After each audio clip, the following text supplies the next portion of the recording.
जय माता दी। मेरे सभी प्यारे दोस्तों, मैं लक्ष्मी शर्मा बड़ों को चरण स्पर्श, छोटों को प्यार और बराबर वालों को दिल से नमस्कार करती हूँ।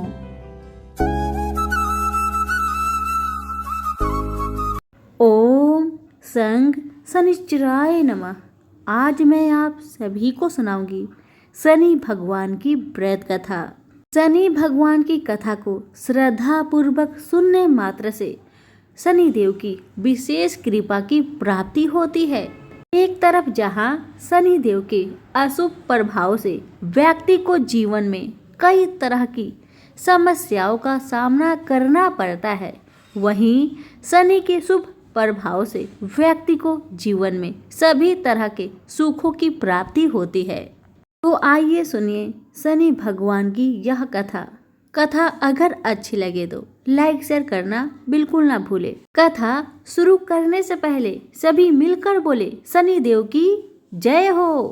कथा। एक समय स्वर्गलोक में सबसे बड़ा कौन की प्रश्न पर 9 ग्रह में वाद विवाद हो गया।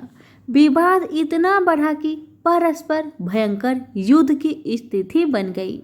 निर्णय के लिए सभी देवता देवराज इंद्र के पास पहुंचे और बोले, हे देवराज, आपको निर्णय करना होगा कि हम में से सबसे बड़ा कौन है। देवताओं का प्रश्न सुनकर देवराज इंद्र उलझन में पड़ गए। इंद्र बोले, मैं इस प्रश्न का उत्तर देने में असमर्थ हूँ। हम सभी पृथ्वी लोक में उज्जैनी नगरी में राजा विक्रम आदित्य के पास चलते हैं। देवराज इंद्र सहित सभी ग्रह उज्जैनिया नगरी पहुंचे। महल में पहुंचकर जब देवताओं ने उनसे अपना प्रश्न पूछा तो राजा विक्रमादित्य भी कुछ देर के लिए परेशान हो उठे, क्योंकि सभी देवता अपनी अपनी शक्तियों के कारण महान थे। किसी को भी छोटा या बड़ा कह देने से उनके क्रोध के प्रकोप से भयंकर हानि पहुंच सकती थी।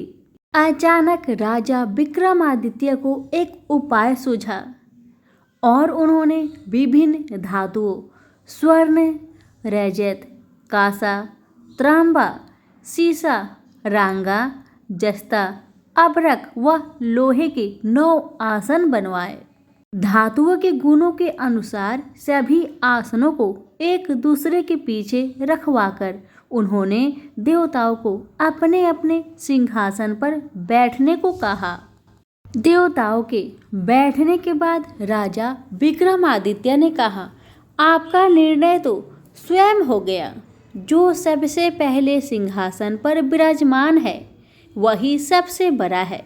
राजा विक्रमादित्य के निर्णय को सुनकर शनि देवता ने सबसे पीछे आसन पर बैठने के कारण अपने को छोटा जानकर क्रोधित होकर कहा, राजा विक्रमादित्य, तुमने मुझे सबसे पीछे बैठाकर मेरा अपमान किया है।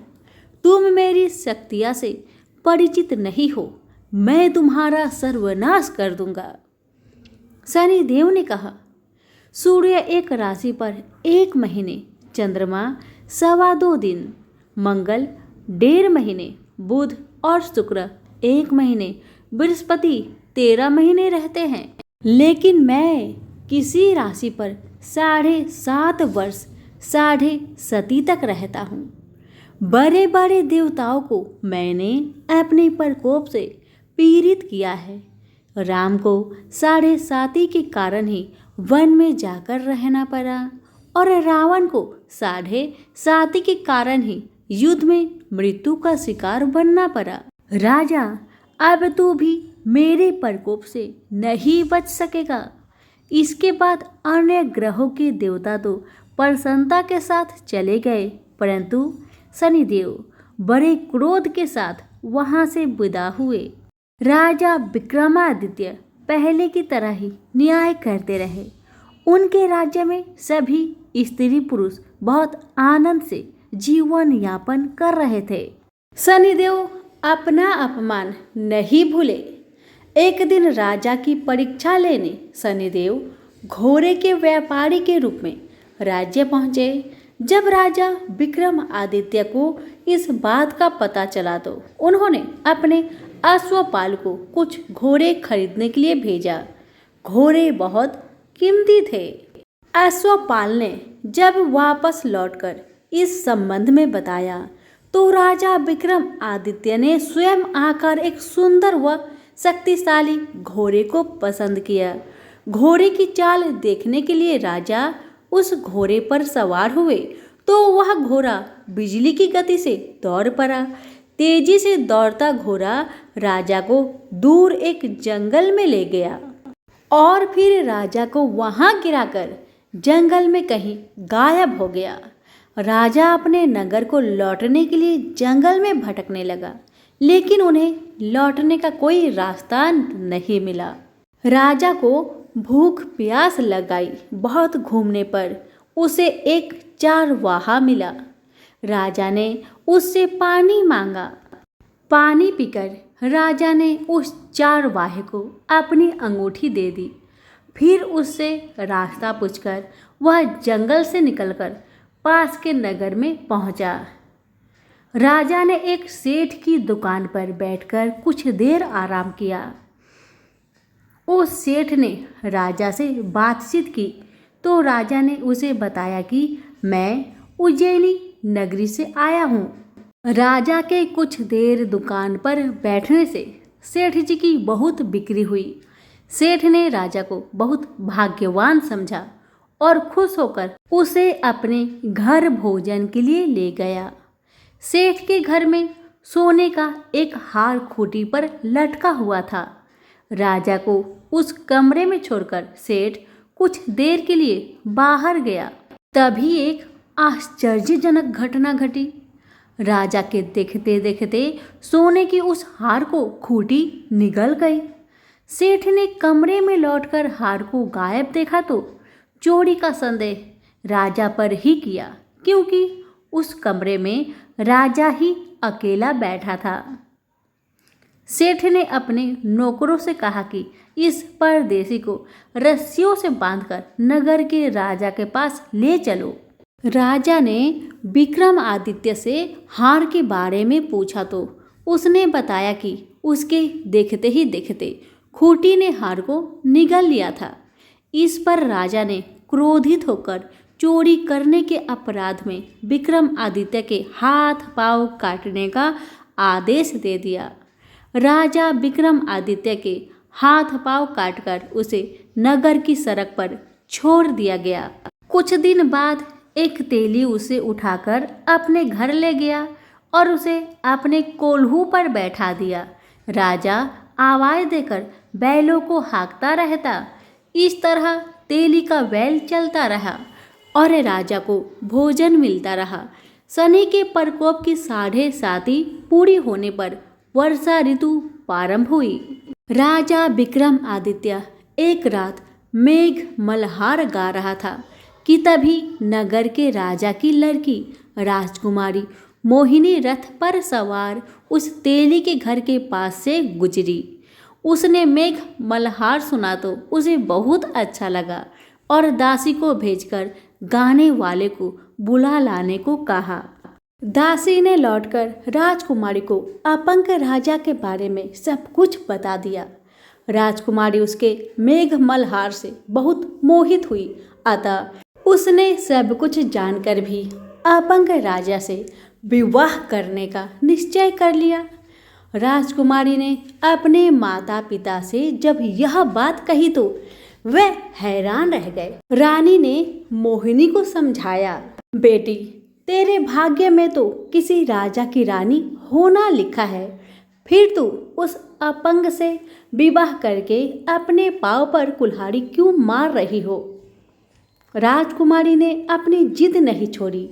अपनी जिद पूरी कराने के लिए उसने भोजन करना छोड़ दिया और प्राण त्याग देने का निश्चय कर लिया। आखिर राजा रानी को बेबस होकर अपंग विक्रमादित्य से राजकुमारी का विवाह करना पड़ा। विवाह के बाद राजा विक्रमादित्य और राजकुमारी तेली के घर में रहने लगे।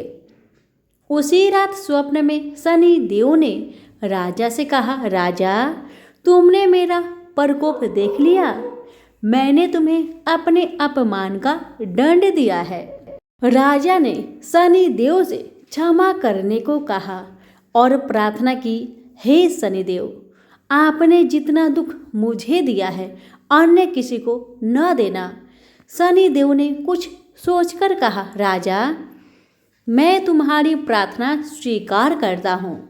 जो कोई स्त्री पुरुष मेरी पूजा करेगा, शनिवार को व्रत करके मेरी व्रत कथा सुनेगा, उस पर मेरी अनुकंपा बनी रहेगी। प्रातःकाल राजा विक्रम आदित्य की नींद खुली तो अपने हाथ पांव देखकर राजा को बहुत खुशी हुई। उसने मन ही मन शनिदेव को प्रणाम किया। राजकुमारी भी राजा के हाथ पांव सही सलामत देखकर आश्चर्य में डूब गई। तब राजा विक्रम आदित्य ने अपना परिचय देते हुए शनिदेव के प्रकोप की सारी कहानी सुनाई। सेठ को जब इस बात का पता चला तो दौड़ता हुआ तेली के घर पहुंचा और राजा के चरणों में गिरकर क्षमा मांगने लगा। राजा ने उसे क्षमा कर दिया क्योंकि यह सब तो शनिदेव का प्रकोप के कारण ही हुआ था। सेठ राजा को अपने घर ले गया और उसे भोजन कराया। भोजन करते समय वहाँ एक आश्चर्यजनक घटना घटी। सबके देखते देखते उस खूंटी ने हार उगल दिया। सेठ जी ने अपनी बेटी का विवाह भी राजा के साथ कर दिया और बहुत से स्वर्ण आभूषण, धन आदि देकर राजा को विदा किया। राजा विक्रमादित्य राजकुमारी मोहिनी और सेठ की बेटी के साथ उज्जैनी पहुँचे तो नगर वासियों ने हर्ष से उनका स्वागत किया।